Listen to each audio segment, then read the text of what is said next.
నమస్కారం అండి, this is #you. Reuters, British news agency, reputed agency అయిన రాయిటర్స్ ఒక వీడియో సంచలనంగా మారింది. ఈరోజు మనం చూసుకుంటే మన ప్రధానమంత్రి 2029కి ఎవరు అన్న దాంట్లో వాళ్ళు ఇచ్చిన సూచనలు మనం చూసుకుంటే గనక వాళ్ళ ఎక్స్పెక్టేషన్స్ అవనండి, వాళ్ళు వేసుకున్న ఊహాజనకమైన స్టోరీలో వినూత్నంగా కొత్త పేర్లు దాంట్లో వచ్చినాయి. దాంట్లో మనం చూసుకుంటే నారా చంద్రబాబు నాయుడు గారు, అలాగే నారా లోకేష్ గారి పేరు వచ్చింది. ఈ సినాప్సిస్ అండ్ వీడియో ప్లే చేసేదాన్ని ఎక్స్ప్లెయిన్ చేసే ముందు మనం ఒక విషయం అర్థం చేసుకోవాలి. బీజేపీలో ఏం జరుగుతుందన్న విషయాన్ని పొలిటికల్ పండిట్స్ కూడా గేజ్ చేయలేకపోతున్నారు.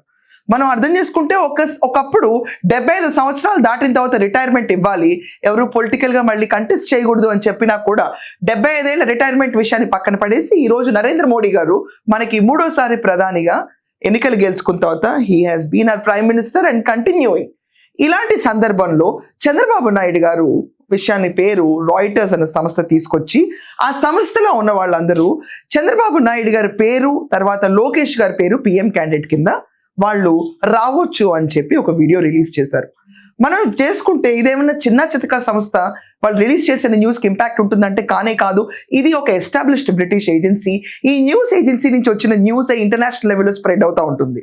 సో రాయిటర్స్ రిలీజ్ చేసిన వీడియో ఈరోజు ఏపీలో ఒక రకంగా తరంగాలు సృష్టించింది. Not only in AP but all over in India. మనం అర్థం చేసుకుంటే మోడీ తర్వాత ఎవరు కాబోయే ప్రధానమంత్రి అని చెప్పి ఈ విశ్లేషణ చూసుకుంటే యోగి ఆదిత్యనాథ్ పేరు మనకు ఎక్కువగా వినిపించింది. కానీ ఒక కల్ట్ నార్త్ వరకే తప్ప సౌత్ లో మిగతా స్టేట్స్ ఎక్కడ కూడా యూపీ దాటి యోగి ఆదిత్యనాథ్ని యాక్సెప్ట్ చేసే సిచ్యువేషన్ ఇప్పుడు రైట్ నో లేదు. సో నెక్స్ట్ ఎవరు? ఇది పొలిటికల్ పండిట్స్ కూడా గేజ్ చేయలేని సిచ్యువేషన్ ఇప్పుడు. మరి ఇది కాకుండా సెకండ్ క్లియరెన్స్ లో మనం ఆలోచించుకుంటే యోగి ఆదిత్యనాథ్ తప్ప నెక్స్ట్ ఎవరు ఆప్షన్స్ బీజేపీలో మోడీ తర్వాత పిఎం సీట్ ని చూసుకోవాలనుకుంటే కనుక అమిత్ షా పేరు కూడా చాలా మంది చెప్పారు. ఇదంతా కాకుండా మనం చూసుకుంటే కనుక నితిన్ గడ్కరీ, శివరాజ్ సింగ్ చౌహాన్, దాని తర్వాత నడ్డా అండ్ అదర్స్ ఇలాంటి పేర్లు కూడా వస్తానే ఉన్నాయి. ఇలాంటి పేర్ల తర్వాత మనం అబ్జర్వ్ చేస్తే ఎవరు ఊహించినట్టుగా ఆంధ్రప్రదేశ్ నుంచి చంద్రబాబు నాయుడు గారి పేరు, లోకేష్ గారి పేరు రాయిటర్స్ వీడియోలో ప్రత్యక్షమైంది. మనం ఒకసారి బీజేపీ ఇప్పుడున్న పొజిషన్ చూసుకుంటే క్లియర్గా అర్థం చేసుకోగలిగితే వాళ్ళు సీనియర్ లీడర్స్ని పక్కన పడేసి ఎక్కడా కనపడకుండా పవర్ఫుల్ సీనియర్ లీడర్స్ అనే వాళ్ళు వదిలేసి సెకండ్ లెవెల్ లీడర్స్ కూడా వదిలేసి థర్డ్ లెవెల్ యంగ్ జనరేషన్ బ్లడ్ని తీసుకొచ్చి పాలిటిక్స్లో ముందు పెట్టాలి. Future is the young blood అన్న సినాప్సిస్లో బీజేపీ వర్క్ అవుతున్నట్టు మనకు అనిపిస్తుంది. దానికి నిదర్శనమే వాళ్ళు ఇప్పుడు నేషనల్ వర్కింగ్ ప్రెసిడెంట్ కింద నితిన్ నవీన్ తీసుకోవడం. సో సెకండ్ లెవెల్ కూడా కాదు, థర్డ్ లెవెల్లో యంగ్ బ్లడ్ని మాత్రమే బీజేపీ ఎంకరేజ్ చేస్తున్నటానికి ఇదొక ఉదాహరణ. ఈ రకంగా చూసుకుంటే ఒకవేళ 2029 ఎలక్షన్స్కే వాటికే మనం మాట్లాడుకుంటే నరేంద్ర మోడీకి 79 సంవత్సరాలు వస్తే చంద్రబాబు నాయుడు గారికి కూడా 79 సంవత్సరాలు వస్తాయి. ఆయన 6 నెలలు పెద్ద ఆయన కంటే కూడా. చంద్రబాబు నాయుడు గారి వయసులో పెద్ద ఆయన.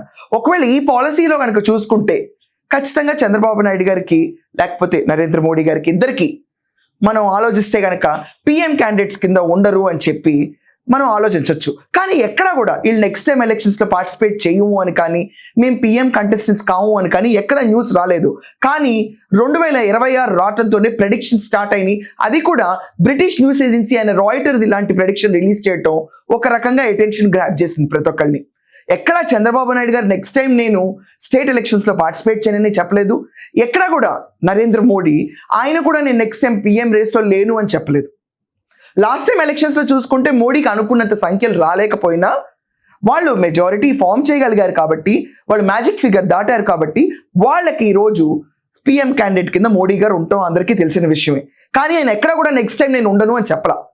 ఇలాంటి సందేహం లేని ప్రదేశంలో కూర్చుని ఈరోజు నెక్స్ట్ లెవెల్ ఎవరు అన్న విషయం పైన రాయిటర్స్ చేసిన ఒక వీడియో ఆంధ్రప్రదేశ్ కాదు ఇండియా మొత్తం ఒకసారి ఐబాల్స్ టర్న్ అయింది. మనం అర్థం చేసుకుంటే బీజేపీ సీఎం క్యాండిడేట్స్ అందరి ఏజ్ లిమిట్స్ కూడా మనం చూసుకుంటే 50 to 60 మధ్యలో ఉంది. వాళ్ళ ప్లాన్ ఏంటంటే న్యూ జనరేషన్ బ్లడ్ ని ఇన్ఫ్యూజ్ చేయాలి, ఫ్యూచర్లోకి 2029కి యంగ్ బ్లడ్ ఎక్కువ రావాలి అనే ఉద్దేశం కనిపిస్తూనే ఉంది. కానీ హూ ఇస్ ఆఫ్టర్ మోడీ అన్న plan already Amit Shah and Modi మధ్యలో డిస్కషన్ జరిగిందని చెప్పి బయటకు వినిపిస్తున్నాయి. కానీ పొలిటికల్ పండిట్స్ మాత్రం ఇంకా ఈ విషయం పైన గేజ్ చేయడానికి టైం పడుతుంది. ఈ లోపు వచ్చిన రాయిటర్స్ వీడియో మనం ఖచ్చితంగా చూసి తీరాలి. దీంట్లో మనం అబ్జర్వ్ చేస్తే ఇండియాని మనం అబ్జర్వ్ చేస్తే జీడిపి ర్యాంకింగ్లో యునైటెడ్ స్టేట్స్ $30.55 ట్రిలియన్ లో ఉంటే జీడిపిలో చైనా 19.23 ఉండగా మనం అబ్జర్వ్ చేసుకుంటే జర్మనీ 4.74లో ఉంటే ఇండియా $4.19 trillion టార్గెట్లో ఉన్నాం. ఇప్పుడు మనం చూసుకుంటే మన position 4th in the world GDP ర్యాంకింగ్లో. ఇదే పొజిషన్ని మనం 3rd కి తీసుకెళ్లాలని చెప్పి $5 trillion ఎకానమీ టార్గెట్ చేస్తున్నారు ఇండియా. ఇలాంటి తరుణంలో కొత్త బ్లడ్ ఇన్ఫ్యూజ్ చేస్తారా? ఒకవేళ రాయిటర్స్ నుంచి వచ్చిన వీడియోని కరెక్ట్ అయితే, ఇఫ్ నాట్ చంద్రబాబు నాయుడు గారు, నారా లోకేష్ కన్సిడరేషన్లో ఉంటారా అని కూడా ఆలోచనలు వస్తున్నాయి. ఇలాంటి ఆలోచనలు రావడానికి కూడా సర్వసాధారణమైన విషయం ఏంటంటే, పెట్టుబడులు ఏ రాష్ట్రానికి ఎక్కువ వస్తున్నాయి? 28 రాష్ట్రాలు ఉన్నాయి మనకి ఇండియాలో. 28 రాష్ట్రాల్లో పెట్టుబడులు ఏ రాష్ట్రానికి ఎక్కువ వస్తున్నాయి? ఇదంతా కాకుండా బీజేపీకి ఎవరు దగ్గరగా ఉంటున్నారు? ఇప్పుడు ఎక్కువగా ఢిల్లీలో నాంతున్న పేరు నారా లోకేష్. ఇదంతా కాకుండా గూగుల్ ఇన్వెస్ట్మెంట్స్ అని విశాఖపట్నంకు తీసుకొచ్చిన తర్వాత లోకేష్ పేరు సెంట్రల్ గవర్నమెంట్లో ఇండియా లెవెల్లో ఎక్కువ నాంతుంది. ఈ రకంగా రాయిటర్స్ తీసుకున్నారనేది కూడా అర్థం కాదు. బట్ రాయిటర్స్ చేసిన వీడియో ఒకసారి ప్లే చేస్తాను. ప్లే చేసిన తర్వాత వాళ్ళు ఎవరెవరు రేస్లో ఉన్నారు, ఎవరెవరు మేబీ పిఎం క్యాండిడేట్ అవ్వడానికి స్కోప్ ఉందన్న దానిపైన డైసెక్ట్ చేద్దాం. Indian Prime Minister Narendra Modi will be halfway through his 3rd 5-year term in office. That means it's about time to think about who could eventually succeed the leader of the world's most populous country. There are a few key names that could start swirling around in the year ahead. Admittedly, the next Indian general election isn't due until 2029. Modi will turn 79 that year, but could, in theory, run again. Yet a 4th term seems unlikely, especially after a relatively disappointing election result for his party in 2024. The time to think about succession starts now. One possibility is that a new star rises from within Modi's Bharatiya Janata Party. That could be Amit Shah, his right-hand man and Home Affairs Minister, or Maharashtra State Chief Minister Devendra Fadnavis, who's overseeing a revamp of Mumbai's public infrastructure. Alternatively, a Modi ally from another party could come to the fore. One option could be N. Chandrababu Naidu or his son Nara Lokesh, whose Telugu Desam party rules the rich southern state of Andhra Pradesh. They are shepherding a massive investment push, which includes a $15 billion data center project by Google. The third scenario is that Modi's opposing Congress party మనం observe చేస్తే ఇక్కడ చంద్రబాబు నాయుడు గారు, లోకేష్ గారు పేరు mention చేశారు. ఎందుకంటే వాళ్ళు Google data సెంటర్తో $15 billion ఇన్వెస్ట్మెంట్ కి ఏదైతే ఉందో, it has been a turning moment for India. ఇండియాలో ఇన్వెస్ట్మెంట్ చేద్దాం అన్నప్పుడు విశాఖపట్నాన్ని దాన్ని తీసుకెళ్లిన Nara Lokesh, the way he has handled it, పవర్లోకి వచ్చిన 16 నెలల్లో ఇంత మ్యాసివ్ ఇన్వెస్ట్మెంట్ని ఇండియా తీసుకొచ్చి, అది కూడా విశాఖపట్నం ఆంధ్రప్రదేశ్ తీసుకొచ్చిన మూమెంట్ చూసాం. ఇదంతా కాకుండా చంద్రబాబు నాయుడు గారి పొలిటికల్ ఎక్స్పీరియన్స్ కూడా కౌంట్ చేసుకుని ఈ వీడియోని వాళ్ళు ఎస్టాబ్లిష్ చేశారు. చంద్రబాబు నాయుడు ఇప్పుడు స్ట్రాంగ్ సపోర్టర్ ఫర్ బీజేపీ.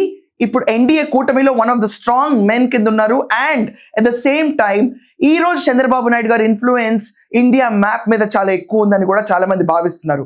ఇలాంటి తరుణంలో చంద్రబాబు నాయుడు గారి పేరు రావటం చాలా సర్వసాధారణం. 79 ఏళ్ల వయసు, ఆయనకు కూడా 2029 ఎలక్షన్స్కి వస్తుంది. వీళ్ళు చెప్పినట్టు రాయిటర్స్ వాళ్ళ వీడియో ప్రకారం 2024 ఎలక్షన్స్లో బీజేపీ గవర్నమెంట్ అంత పర్ఫామ్ చేయని తరుణంలో వీళ్ళు దే మే రీథింక్, మోడీ కాదు, మోడీ తర్వాత ఎవరు అంటే షా, ఫర్నాండెస్, లేకపోతే నెక్స్ట్ ఆప్షన్ కింద వచ్చేది చంద్రబాబు నాయుడు గారు, లేకపోతే లోకేష్ గారు. ఈ రకంగా చూసుకుంటే థర్డ్ ఐటమ్ కూడా వీళ్ళకు ముందు ఒక్కసారి మనం చూస్తే you'll be shocked to hear it will be Priyanka Gandhi. Third scenario is that Modi's opposing Congress party, led by Rahul Gandhi, rises in popularity over time. Gandhi's sister Priyanka is also a charismatic potential future leader. The big picture, whoever comes next, is that Modi's successor will probably be weaker in many ways than the current Prime Minister, who has managed to stay relatively popular. That implies future possible leaders may have to rely more on state handouts to boost their party's popularity.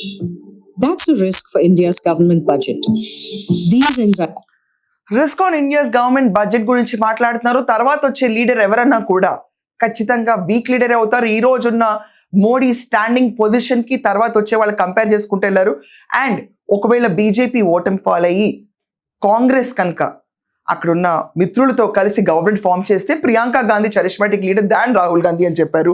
ఈ తరుణంలో నారా లోకేష్ పేరు ఎక్కువగా నాంతుంది more than Chandrababu Naidu గారు. ఎందుకంటే ఒకవేళ నరేంద్ర మోడీ గారే step out అయ్యే situation వస్తే కనుక అదే ఏజ్ లో ఉన్న చంద్రబాబు నాయుడు గారికి పిఎం పదవి ఇవ్వటం అనేది కొంచెం టఫ్గా కనిపిస్తుంది. కానీ యంగ్ బ్లడ్ థర్డ్ జనరేషన్ పైకి రావాలన్న బీజేపీ సిద్ధాంతాన్ని ఎన్డీఏ కూటమిలో ఉన్న వాళ్ళనే చూస్ చేసుకోవాలని వాళ్ళు అనుకుంటే, apart from BJP hard core leaders పక్కన పెట్టి, ఎస్ నారా లోకేష్ కి చాలా ఛాన్స్ ఎక్కువ కనిపిస్తుంది.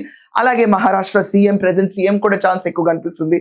వీళ్ళిద్దరి మధ్యలో ఫైట్ అనేది ఎలా ఉంటుంది అనేది ఖచ్చితంగా మన ambition of getting $5 trillion GDP economy target కి టచ్ చేసే విధంగా ఉన్న నేత ఎవరన్నా ఉంటే, ఒకవేళ Modi thinks it's time to exit, అప్పుడు వచ్చే పేరుల్లో ఖచ్చితంగా మన మహారాష్ట్ర సీఎంని చూసుకోవచ్చు. అలాగే ఆంధ్రప్రదేశ్ ఐటీ మినిస్టర్ నారా లోకేష్ గారి పేరుని తీసుకోవచ్చు. సో రాయిటర్స్ వీడియో ఒక రకంగా చాలా మంది ఐబాల్స్ టర్న్ చేసింది. ఎందుకంటే చంద్రబాబు నాయుడు గారి పేరు విజిబుల్ అవ్వటం, చాలా మందికి everybody know Chandrababu Naidu is a reputed leader all over the world. But ఇప్పుడు ఎమర్జ్ అవుతున్న లీడర్ నారా లోకేష్ గారు కాబట్టి ఆయన పేరు మెన్షన్ చేసి he can be the probable PM candidate for India. ఈ రోజు ఆయన $15 billion ఇన్వెస్ట్మెంట్ చూసి ఈ వీడియో వచ్చిందంటే మేబీ ఎనీథింగ్ కెన్ హ్యాపెన్. ఇదే రీతిలో కనుక if is achieving the targets, ఇండియాని మేనేజ్ చేసే కెపాసిటీ ఈయనకు ఉందనుకుంటే కనుక maybe yes he will be the future PM. So Reuters video పైన ఇది ఒక చిన్న డైసెక్షన్ మాత్రమే. మనం ఈరోజు మన కంట్రీకి వీళ్ళు ఇచ్చిన ఎస్టాబ్లిష్మెంట్ ప్రకారం చూసుకుంటే, as per their words, Modi తర్వాత సక్సెసర్ ఎవరు వచ్చినా కూడా they will be the weakest person అంటున్నారు. But this might be prove to be wrong, because state లెవెల్లో పాలిటిక్స్ని హ్యాండిల్ చేసి ఇండియా లెవెల్లో జీడిపి రేట్ని పెంచగల కెపాసిటీ లీడర్స్ ఈరోజు సౌత్లో చంద్రబాబు నాయుడు గారు ఉన్నారు, లోకేష్ గారు ఉన్నారు. The political pundits always will be wrong and as well as analyst will go wrong, but it's all just okay. But Chandrababu Naidu గారి పేరు రావటం ఈరోజు ఆంధ్రప్రదేశ్ పాలిటిక్స్లో హల్చల్ చేసింది. బట్ లోకేష్ గారి పేరు రావటం ఖచ్చితంగా చాలా మంది స్వాగతిస్తున్నారు. సో మీరందరూ కూడా మీ ఒపీనియన్స్ కామెంట్స్లో మెన్షన్ చేయండి రాయిటర్స్ వీడియో పైన. ఈ కళ నిజమైతే మీ అందరి అభిప్రాయం ఏంటి? That's all for now. Thank you.